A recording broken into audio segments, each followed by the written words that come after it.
Hello everyone, আশা ৩৪ ব্লগে আপনাদের সবাইকে স্বাগতম। কীরকম ঠান্ডা? আমাদের উত্তরবঙ্গে তো বেশ ঠান্ডা পড়েছে। দেখেন একদম রোদে চারিদিকে কুয়াশা আর কুয়াশা, কিচ্ছু দেখা যাচ্ছে না।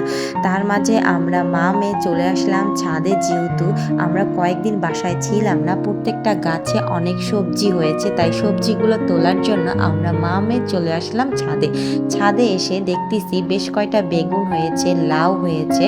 আর এই বেগুন লাউ তোলার জন্য আমার মেয়ে পাগল হয়ে গেছে। আর লাউটা অনেক ছোট ছিল, আর ছোট লাউ খেতে বেশ মজা। আর কচি লাউ চিংড়ি মাছ দিয়ে রান্না করলে তো আরও বেশ মজা হয়।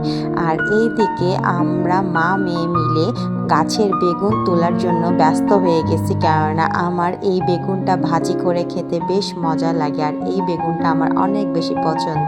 বেশ কয় প্রকারের বেগুন আমার গাছে হয়েছে। এই কয়দিনে প্রত্যেকটা গাছের বেগুন এত বড় হয়েছে, আমি তো এসে দেখে অবাক। তারপর আমার মেয়ে নিজের হাতে ছেঁড়ার জন্য ব্যস্ত হয়ে পড়েছে, তাই ওকে বললাম তুমি ধীর স্থির করে ছিঁড়ো।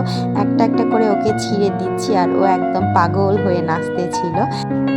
আর আমাদের উত্তরবঙ্গে এখন যে পরিমাণ শীত পড়েছে, সে এরকম শীতে ছাদে ওঠা তো একদমই যায় না। ছাদে একদম বাতাস আর কি কুয়াশা, চারিদিক দেখাই যাচ্ছে না।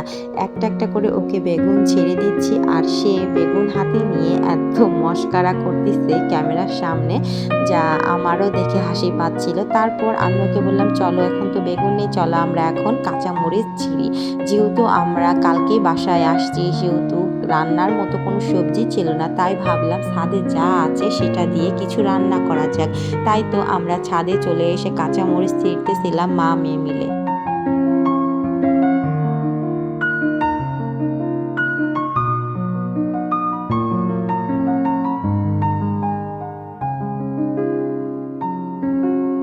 আমার ম্যাক্সিমাম কাঁচামরিচ পাখি খেয়ে নিয়েছে, কেননা এই শীতকালে একটা পাখি আসে যে পাখিটা এক টাইপের মরিচ খেতে পছন্দ করে।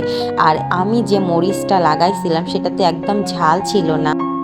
গাছের মরিচ দেখে তো আমি ভাবতেছিলাম এবছর আর আমার বাজার থেকে একার জন্য মরিচ কিনে খেতে হবে না, আমার গাছের মরিচেই যথেষ্ট। আসেন আপনাদের দেখায় আমি গাছ থেকে কতগুলো মরিচ আর কতগুলো বেগুন তুললাম। একটা একটা করে আমি প্রত্যেকটা গাছের বেগুন আর প্রত্যেকটা গাছের মরিচ আমি এখানে ট্রেতে সাজাচ্ছিলাম, কেননা আমার দেখতে ভালোই লাগে। তিনটা কালারের বেগুন হয়েছে, একটা হচ্ছে সবুজ কালার, একটা সাদা কালার, আর একটা হচ্ছে বেগুনি কালার। মাশাআল্লাহ কত সুন্দর। আর হচ্ছে প্রত্যেকটা গাছের ফ্রেশ ফ্রেশ সবজি খেতে বেশ ভালো লাগে। বাজার থেকে খাওয়ার থেকে নিজের গাছের ছিঁড়ে খাওয়ার আনন্দটা অনেক, যা বলে বোঝানোর মতো না। আর এইদিকে তো আজকে রান্নার মতো আমার সবজি হয়ে গেছে, বাজার থেকে সবজি আর আনতে হবে না। এই লাউটা আমি কচি লাউটা চিংড়ি মাছ দিয়ে রান্না করব। সো আজকে আমার বাগান থেকে তোলা এই তো অল্প কয়েকটা সবজি, যা দিয়ে আজকে রান্না হবে। সো আমার ব্লগটি আপনাদের কেমন লাগলো অবশ্যই জানাবেন। আর আমার চ্যানেলটি যারা সাবস্ক্রাইব করেননি অবশ্যই কিন্তু সাবস্ক্রাইব করে দিবেন। সো সবাই ভালো থাকবেন, সুস্থ থাকবেন, আল্লাহ হাফেজ। আর অবশ্যই আমার চ্যানেলটি দেখবেন এবং অবশ্যই আমার ভিডিওতে লাইক কমেন্ট করবেন।